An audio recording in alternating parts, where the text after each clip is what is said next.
தலைநகரத்தை பொறுத்த வரைக்கும் இப்போ நிறைய நம்மளுடைய கார்பரேஷன் ஸ்கூல்ஸ் இருக்குது. அதை சுற்றி இருக்கக்கூடிய நம்முடைய அரசு பள்ளிகளும் இருக்கின்றது.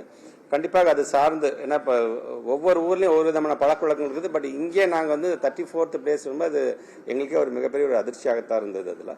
இதில் அதிகப்படியாக கவனத்தை செலுத்த வேண்டும் என்று எங்களோட சிஓஸ் லெவலில் நாங்கள் சொல்லியிருக்கோம். இப்போ ஒன்றும் இல்லை, இப்போ இந்த நாங்கள் அனலைஸ் பண்ணி வச்சிருக்குது என்பது நாட்டு மக்களுக்கு தெரிவிப்பதற்கு மட்டுமல்ல, எங்கள் துறை சார்ந்திருக்கிற அதிகாரிகளுக்கு இது சார்ந்து அடுத்தது நாங்கள் மீட்டிங் வைக்க போகிறோம். நாங்கள் அதில் என்னதான் what are the plus and minus, என்ன நடந்திருக்குது, எதனால் இதெல்லாம் குறைந்திருக்குது என்கின்ற விதத்தில் இது வந்து எங்களோட சிஓஸ், எங்கள் டீச்சர்ஸ் நாங்கள் இதை அக்யூஸ் பண்ணுறதுக்காக அவங்களையும் நாங்கள் ஊக்கப்படுத்தணும். அவங்களும் மனுஷங்க தான், அவங்களே ஊக்கப்படுத்தணும். அவங்க போடுற சில எஃபர்ட்ஸ் வந்து சம்டைம்ஸ் வந்து இந்த மாதிரியான ரிசல்ட்டை கொடுக்கும்போது அவங்களும் தோன்றிவிடக்கூடாது என்பதற்கு அவர்களையும் ஊக்கப்படுத்துகின்ற விதத்தில் தான் கண்டிப்பாக அந்த வருகின்ற மீட்டிங்ஸ் கண்டிப்பாக அமையும்.